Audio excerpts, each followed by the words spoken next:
first and last name, including your nickname, and then what years you were involved with the Atlanta student movement. Well, okay. The first year, my name, okay. My name is John Calvin Royal.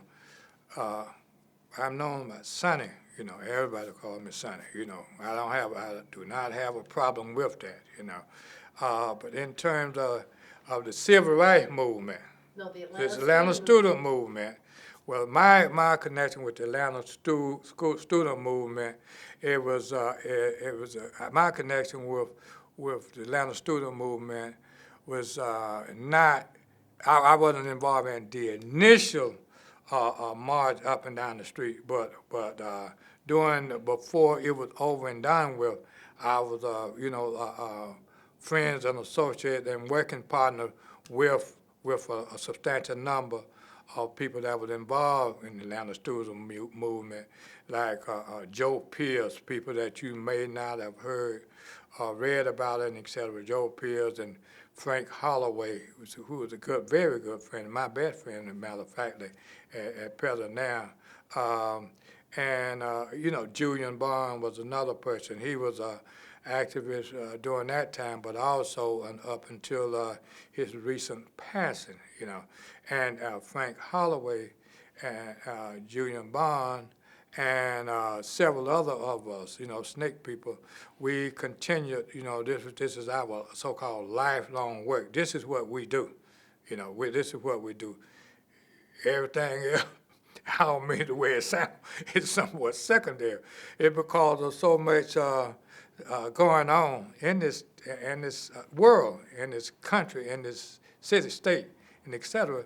And if you know you were blessed to have the expertise, the heart, the mind, the soul, to participate, to be a participant, and a worthwhile participant, and in other words, worthwhile, I mean that you have to have a certain amount of dignity, right?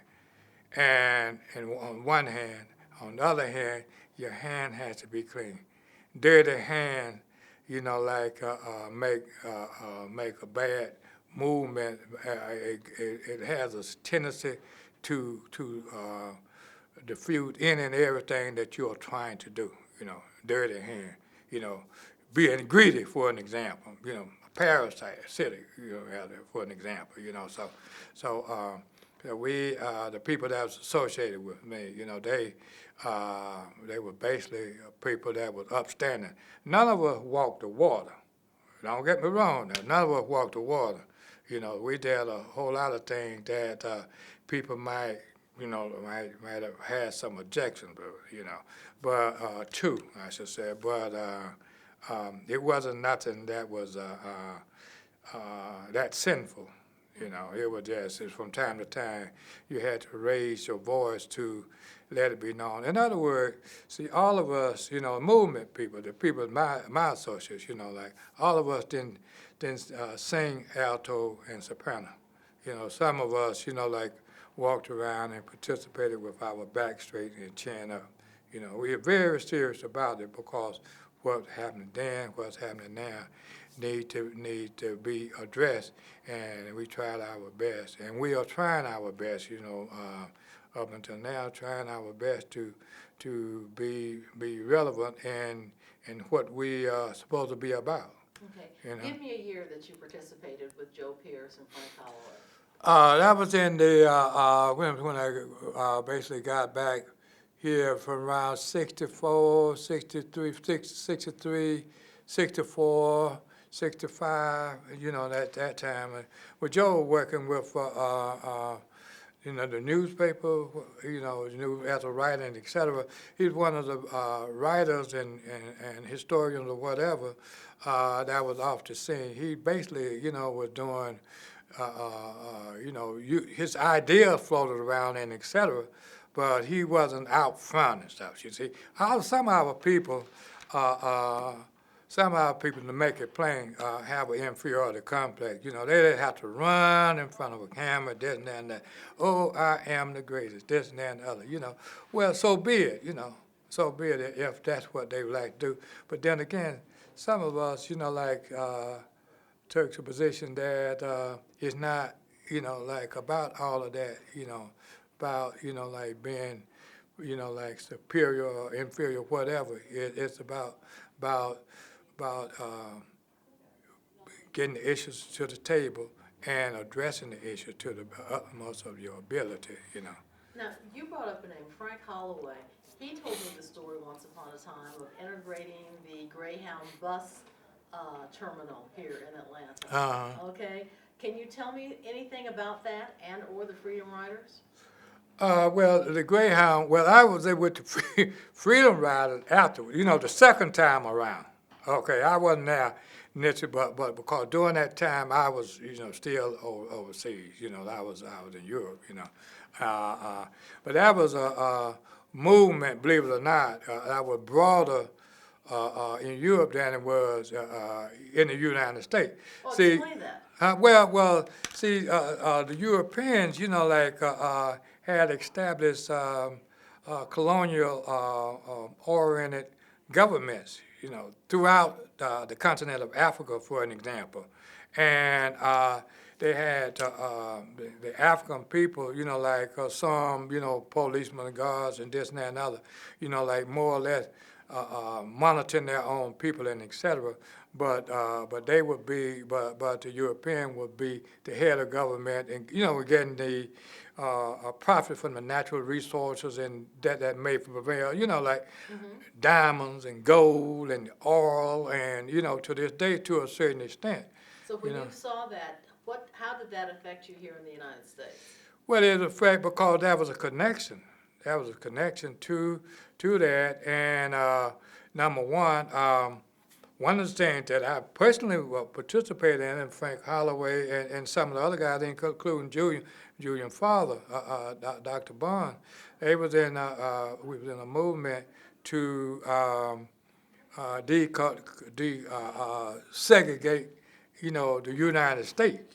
We didn't call it colonialism or apartheid. We called it segregation here, but we was on the other side, and that segregation, the segregation laws, et cetera, they was on the book. It created a second-class citizenship, among the masses in the United States, which shouldn't have been there. Okay, so what we done was began to participate to try to even the playing field. Make the playing field more level and stuff, and began to address some of the laws that was on the book. And if, in fact, there were laws on the book that, for an example, gerrymandering of voting districts, what you do, you file lawsuits in federal court, and for the real portion of the states of Georgia, the city, the state, the Board of Education, and et cetera, the juror, and that's what we done. That's the type of work that I done when I, left the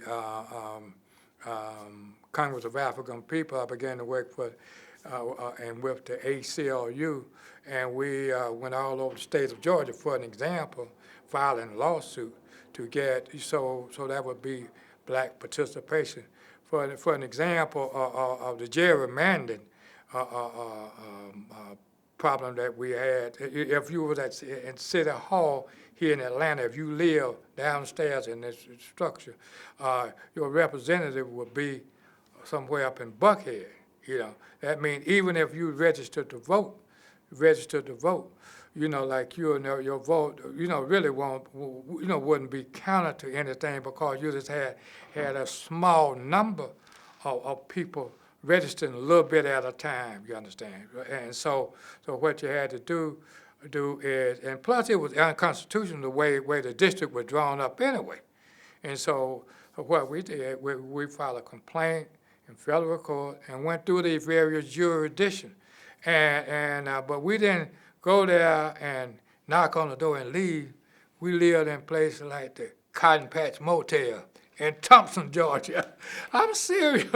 In Suite 18, that was my number. Every time I would go through there, we filed these lawsuits all over, from Atlanta all the way down to Augusta, straight out I-20. Now, All how of old them. were you when you were doing Huh? this? How old Well, were I was in the early 20s, 20s, yeah. you? Now, yeah. did you do this as a student? Did you attend any of the Atlanta universities? Well, I did, for a minute, but I tell you, So tell me where you attended and what minute it was. well, it was, I attended Morris Brown. I took some classes at Clark, but I was registered at Morris Brown once upon a time. I took a class at Morehouse. I took some classes at Clark and at Morris Brown, but I also registered at Georgia State. But the thing was, the problem I had, personally speaking, and it was a decision I made, look, I cannot be that comfortable sitting up here in the classroom, this and that and other, and all of this happening, and I have the wherewithal to help rectify that situation. You understand what I'm saying? So, but a number of folk, people that was engaged in the Student Nonviolent Coordinating Committee, SNCC, for an example, they got out of school and they joined the movement and they worked for a while, but some went back to school, and a substantial number of them, the ones that still are living, they have their PhDs. All you had to do really was to go to any Ivy League school, really. Write some paper. Sign an application, write some paper, tell them what you did, give them some name, so the name can be float out to the Rand Corporation or the Hoover Institute at Stanford University, and they critique that and say, oh, this person here, that person here, and put them stumbling blocks out there. You understand what I'm saying? Let me ask you this. Sure.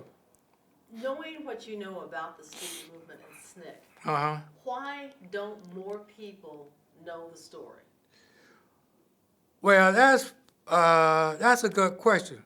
Well, one of the things about the Student Nonviolent Coordinating Committee, that was once upon a time, it fully, totally integrated. It was integrated up to a certain point, and all of a sudden, when the idea of more cultural enrichment from a African perspective,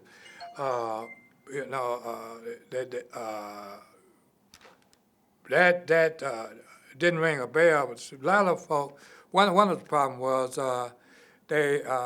some of the guys took the position that they would break up with their girlfriend, whom they eventually married, and black women, their man friend, whom they eventually married, a lot of them, and so they didn't understand that what we were saying is that we are in a Okay, we have